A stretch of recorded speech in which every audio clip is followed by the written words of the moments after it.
ntabwo The Ben namuhisemo mu bahanzi twakwirigana kubera yuko ntasonza ushobora no gusonza kubera yuko The Ben ni ikirara. The Ben abantu bamuzi, The Ben Tegabi abantu bamuzi nk'umuntu w'umunyabuntu wimuwe n'iki ariko buni ni ikirara mu buzima bwe. The Ben kimwe mu bintu cyatuma nirirwana nawe ni urukundo. The Ben yakwigisha ko urwego rwose wageraho, urwego rwose waburiho ukwiriye kwicisha bugufi. Nimero de watangiye koropa muri studio birangira yize production, birangira abaye umuhanzi, birangira abaye mu backup singer muri Guma Guma, birangira abaye umuhanzi, birangira atwaye Guma Guma, birangira ari gutegura ibitaramo bye abaye umuhanzi uri international. Impamvu ya mbere na tindana na blues melody no kugira ngo anyigishe uburyo kibakotana.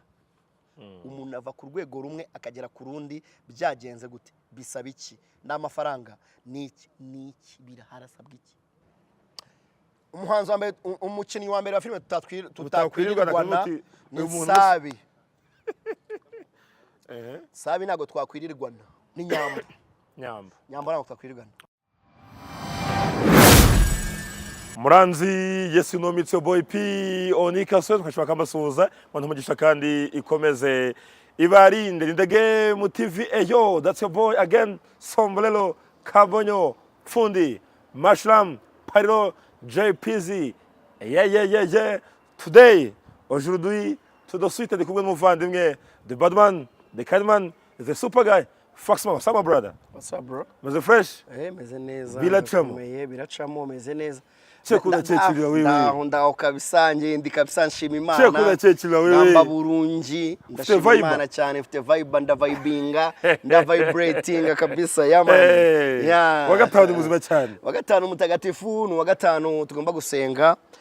Twava gusenga tukajya ku church rikota tukaca kuntu twigenza niki.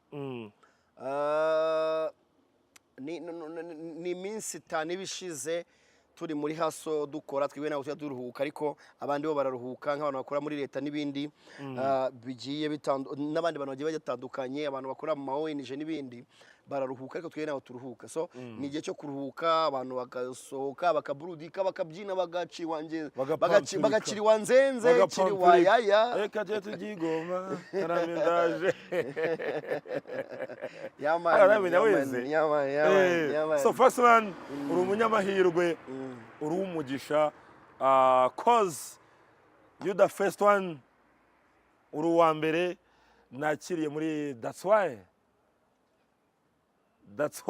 vugira ngo that's why niyo mpamvu nanjye nago nabona umuyamusha kuba ko no ubuntu bwogetse ku bundi uri umuvandimwe, uri inshuti yanjye, uri umuntu duhuza mu tuntu twinshi, umuntu tuvugana cyane, twarakaranya yego nta byera ngo de twagitwe dupfa, ariko aburi iyi umuvandimwe wawe biragoye kugira ngo muhakanire. Nk'uyu munsi urebye abantu nahakaniye bifuza ko dukorana ibiganiro nago nababara ni nk'abantu nka 20 byibura uyu munsi iki gitondo abantu baba mpamagaye bansaba ikiganiro nka kibima ni nka 20, ariko ngamvuga n'umuvandimwe sawa man kaduterane imbere kadutezanye imbere kadushyigikirane. Iyo umuntu ufite icyo agufasha nawe gira icyo umufasha nitube banyakamwe. Ntangera the game, just the game thing. I was with my brother Loskana bye now, that's why niyo mpamvu ntangiranye nawe Foxman original Papa Kundwa. Uri tari twinjiremo? Ndi ready cyane bro, ndi ready cyane kabisa, meze neza. N'abakunzi banje ndabasuhuje, abakunzi ba Catering Service tegura amafunguro y'irori byanyu. Twatumye Pastor Claude yarura kiriya gisahane kingana kuriya. Niba dukeneye rero ntago duhagarara ku nyama. Iriya video mwabonye ya Pastor Claude iri gusiragira ahantu hose ni cyerekana ko Catering Service ntago duhagarara ku nyama, yaba inkoko, yaba ifi, yaba inka, urarura kwisanzura waruri inyama 20 ntacyo bidutwaye. So ni Catering Service rero muhamagare 0782 440 cyane. Are you ready? Yes, I'm ready. Oh, you're going to be ready. I'm ready for ready. First nabahe bahanzi batanu bo muri sekila bari mu muziki tari gospel wumva wamarana nabo umunsi kabisa kavuga uti uyu munsi umaranye nabo umunsi wanjye wagenda neza? mbere kuri rimwe cyamere kuri oya ntabwo ari ngombwa ngo batondeke ngo batanu nyine bisanzwe pana ngo batondetse muri rimwe kabiri no. umuhanzi wa mbere namarana nawe umunsi wose nkumva ndishimye ni umuhanzi witwa Bulldog. Double G. Bulldog kubera impamvu yihe uravuga ndaza kubaza. Bulldog ni Bulldog uwo ni uwa mbere. Uwa kabiri yitwa Tiger B The Ben twamarana umunsi wose. Uwa gatatu twamarana umunsi wose mu bahanzi bo mu Rwanda bakora sekila ni Masamba Intore.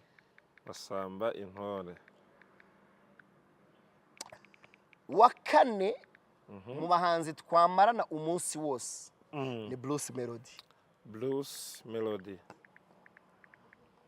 Gatanu umuhanzi wa gatanu twamarana igihe kinini ari nawe wa nyuma yitwa Makoni Koshwa.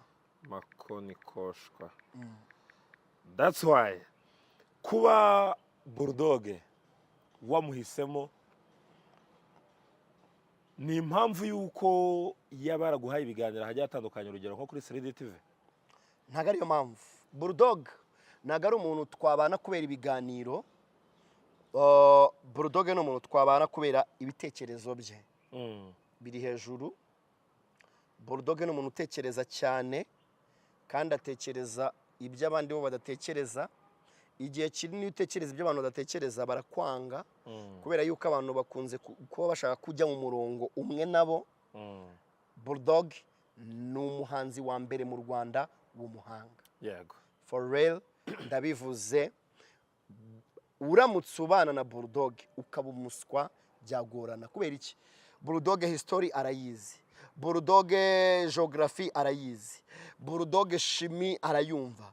Bulldog nine Bulldog Buda umuhanzi mu Rwanda udatinya umuhanzi witwa Bulldog ntago azabaho nazigera abaho. Njangana n'abahanzi Amag the Black twaraganira hamwe ati ntekereza yuko Bulldog ari umuhanzi utarabaho. Anabidefanda arambwira ngo Bulldog niwe muntu uhimba ijambo, niwe muntu mu ndirimbo ye aririmba ijambo ukumva n'ubwa mbere uryumvisha.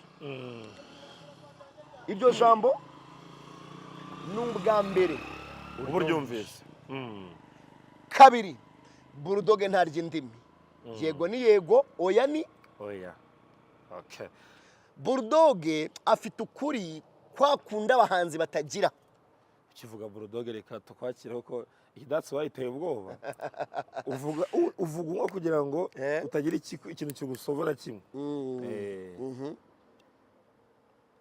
Inyange juice.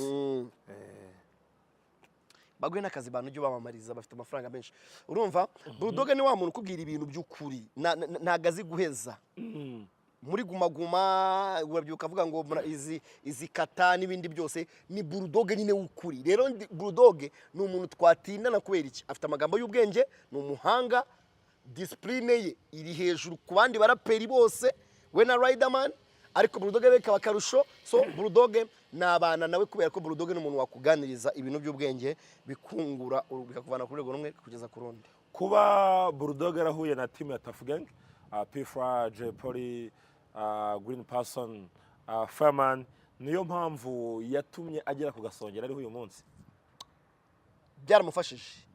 Byaramufashije kubera yuko Bulldog yataza kuba muri Tough Gangs yarigizwe n'abagabo batanu, J-Polly, Green P, Fireman, Bulldog na P-Fra n'abagabo batanu. Ni inkingi za mwamba muri industry ya showbiz nyarwanda ariko cyane cyane muri hip hop.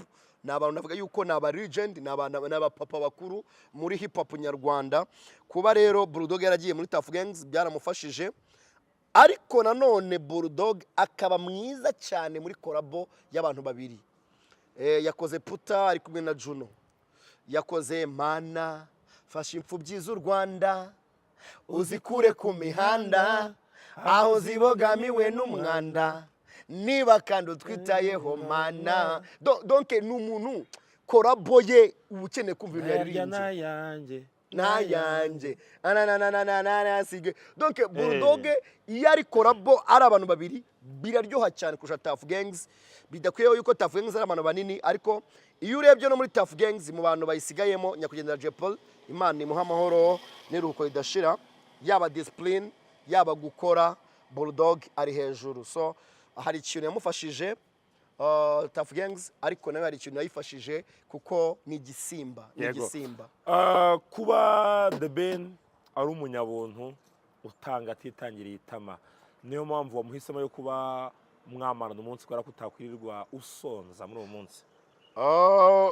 ntabwo The Ben namuhisemo mu bahanzi twakwirigana kubera yuko ntasonza ushobora no gusonza kubera yuko The Ben ni ikirara The Ben abantu bamuzi The Ben abantu bamuzi nk'umuntu w'umunyabuntu wimuwe n'icyo ariko ubu ni ikirara mu buzima bwe ni umutipe wakuriye mu gatenga akina kwa Karirosi yakinnye karate yakinnye football mitego baramukundaga yari umuhanga cyane mu gukina akurira mu muryango wa Gikristo mama yari pasiteri akunda ibintu byo gusenga aririmba kwa Gitwaza buri abantu benshi ntabwo babiswe yaririmbye kwa Gitwaza The Ben yari muri team imwe na Medi n'undi mu producer n'abandi bantu ntari kwibuka neza The Ben kimwe mu bintu cyatuma nirirwana nawe ni urukundo so ni The Ben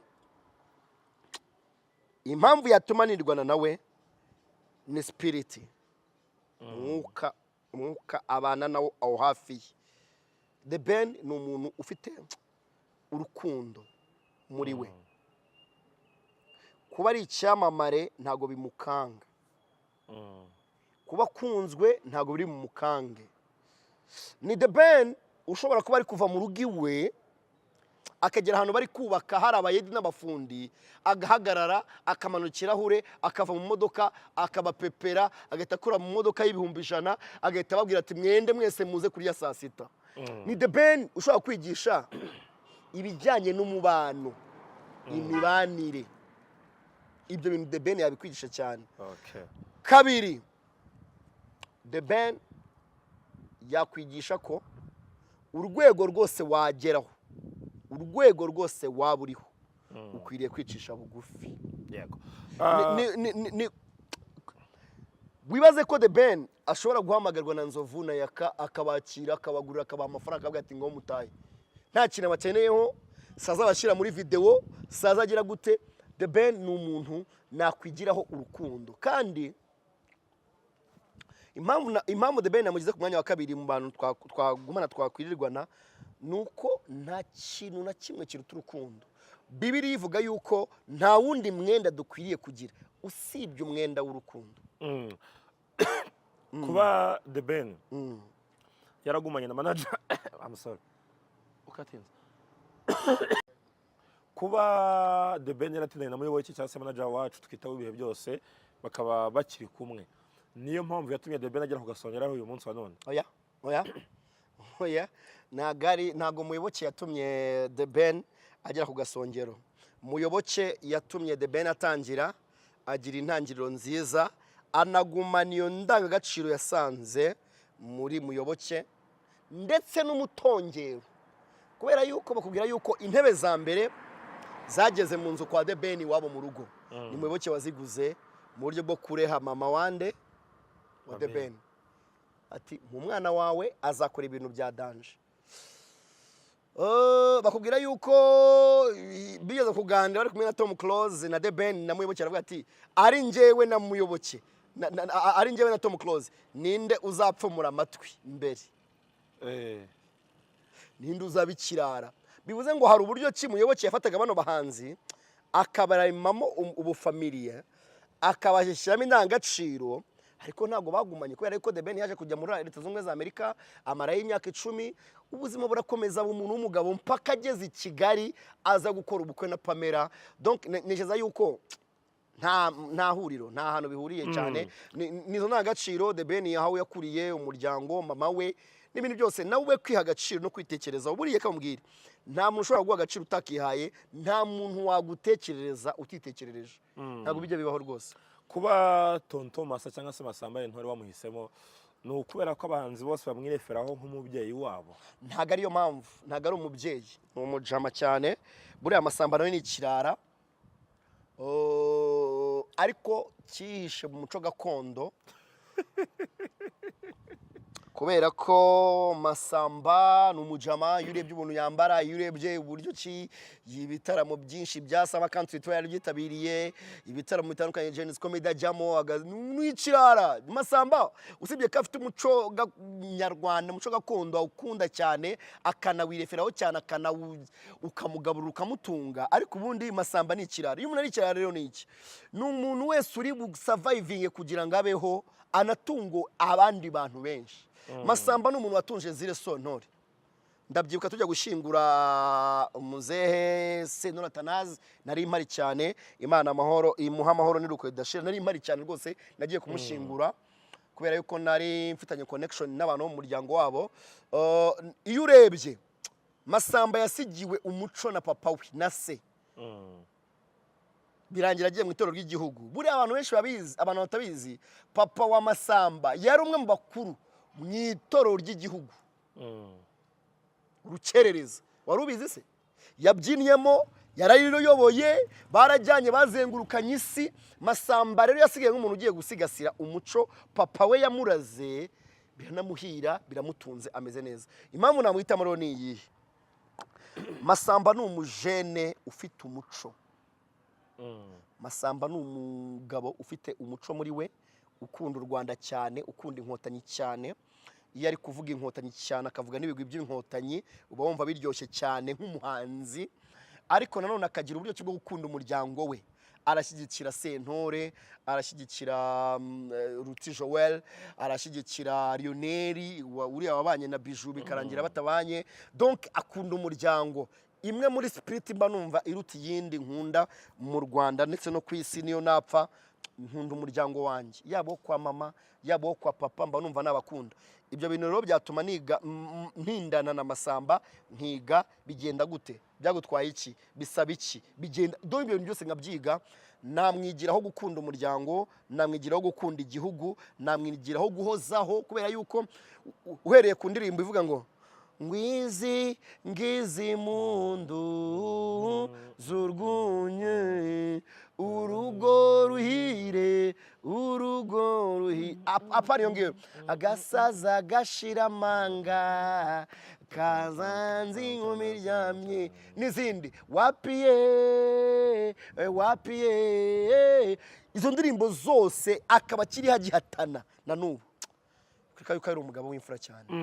Kuba wese mu Bruce Melody nuko ndasoza, nuko ari umugabo benshi bavuga ko akotana cyane, ari hard worker, ari umuntu ukora cyane ku buryo wamwigiraho muri uwo munsi mwamarana. Melody ni umugabo wakwigisha gukora no kudacika intege. Ushobora kuva ku rwego rumwe ukajya ku rundi binyuze mu ndorerwamo ya Melody.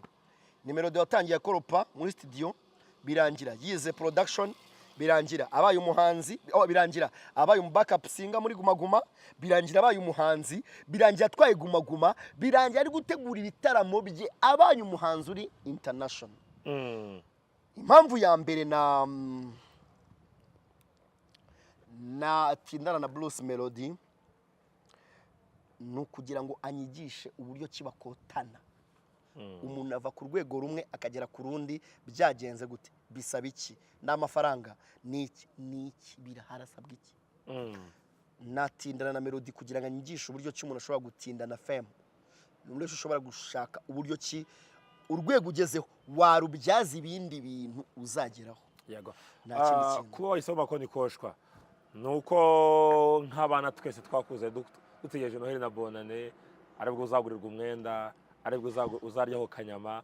Niyo mpamvu waba wamuhisemo, dore ko navuga ko muri iyi minsi n'indirimbo zitwa Bonane ya DJ Pasi navuga ko neza nkashyize ku ruhande. Makoni koshwe impamvu namuhitamo ni iyihe rero? Nagasaza kashize amanga, karakora cyane, na n'ubu ibihangano bye turabyabyumva. Iyo wumvishe indirimbo ivuga ngo iminsi irahinduka ariko ihinduka n'abantu, urujya kwitsimbwa yemwe rubanza kuyiziba amazuru, nkunda kuragira nkunda gushora. Ukumva indirimbo yitwa ukuntu indirimbo ni indirimbo nyinshi yagiye akora. Makoni Koshwa niwe muhanzi mu Rwanda wasinye kontra ihenze ayisinye na Sky Hotel, afata amafaranga menshi. Makoni Koshwa yakoze ibikorwa ndahangarwa, niwe muhanzi wazengukanye na MTN we na Rafiki Cogasta, bazengukana igihugu cyose ariwe muririmbyi. Nuko ubuzima bwanze ubu ngubu akaba ashobora kuba ava Kacira korora akagera mu mujyi, ariko ni inzu y'ibitabo, ni inzu y'ibitabo kuri industry, ni inzu y'ibitabo mu Banyarwanda. Yakoze ibikorwa bya danger, ariko nanone Mako ni umuntu wageze mu bihe byo kurwara arapfa, baramubika, urabyibuka. Umugore we ava Uganda, Abanyarwanda n'abahanzi bateranya amafaranga bayahereza umugore we. Umugore waho kumurwaza aterura amafaranga yisubira Uganda, asiga Mako sehashika arembye, ari gupfa, abantu bari kumubika.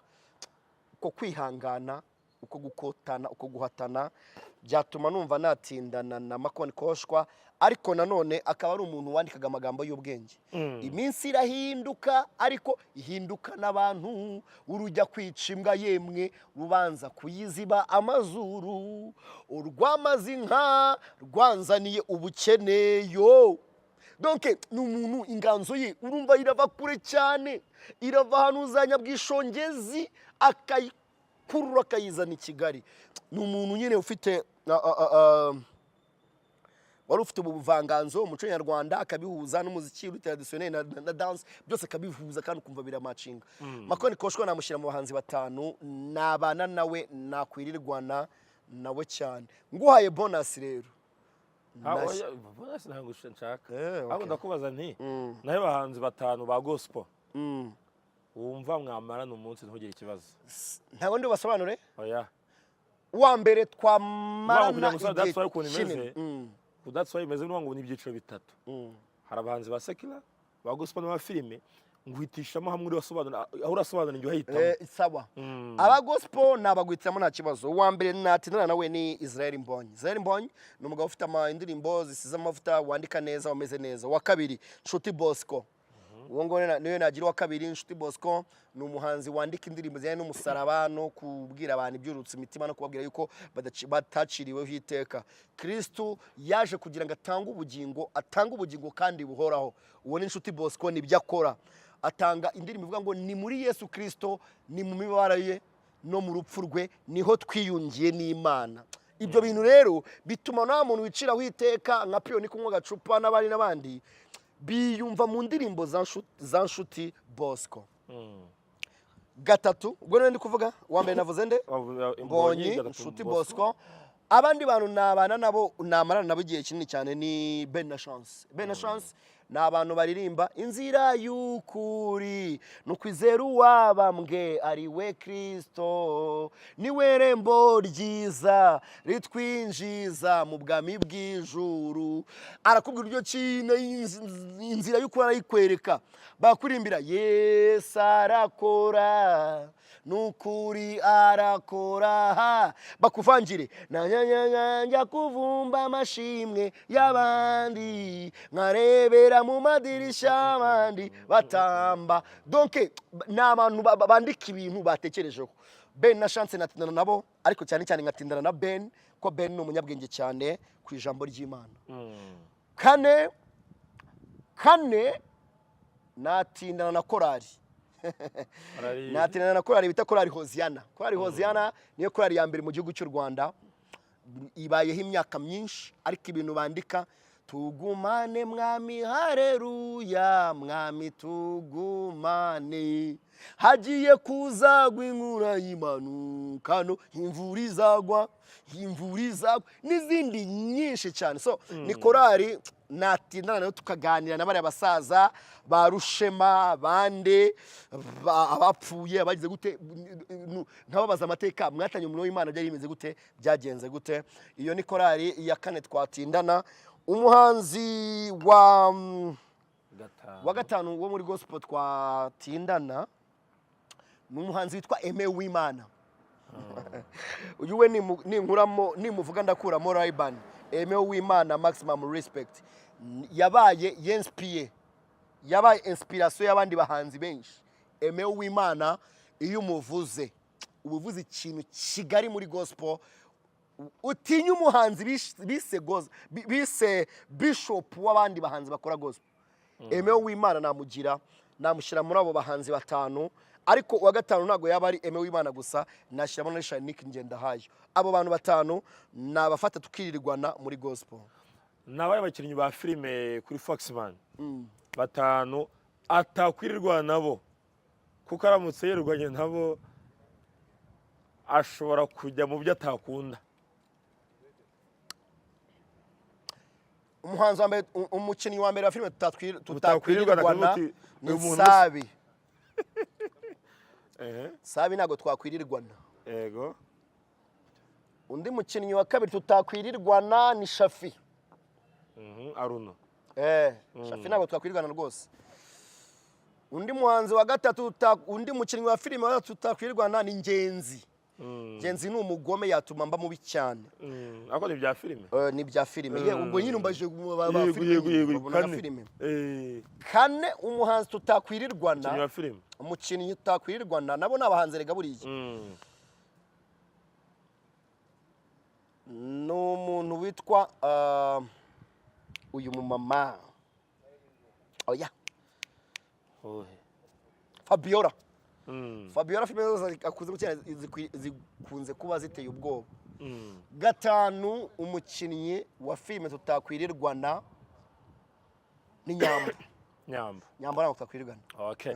Ni that's why terwa inkunga na Enoki Rio Estate korera mu karere ka Bugesera cyo ibibanza aho bitangira ukakindama ndetse na Batima muri Enoki Rio Estate tugereza ibibanza byiza cyane. Ikindi kandi that's why terwa inkunga na Magic Furnitures ukeneye ibintu bijyanye byose n'imbaho, ubwo gukinga inzu yawe, utubati, intebe byose dusanga Magic Furniture dukoranga mu Gakiriro ka Gisozi. Ikindi kandi twatewe inkunga n'umugabo ukomeye cyane yitwa Edi Properties, nawe turakodesha tukagurisha ndetse tugakora byose bijyanye n'inyubako n'ibibanza byose.